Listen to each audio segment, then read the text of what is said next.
আর কোন কি আরে বেশি দৌড়াদৌড়ি কর না এমনি খালি পাস খেলো ওয়ান টাচ যাই যাই খালি ওয়ান টাচ দাও ভাই হোক বেশি দৌড়াদৌড়ি করার দরকার নেই বেশি দূর দিয়া বন্ধ সারা শুরু এই লিটন মাঝখানে দেখো মাঝখানে বন্ধ কাটাকাটি করো না মাঝখানে আউট হয়ে গেছে দাও এই ফাটিস না আস্তে খান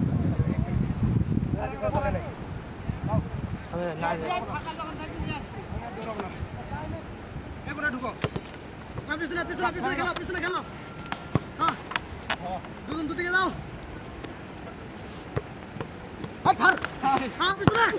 পিছনে খেলো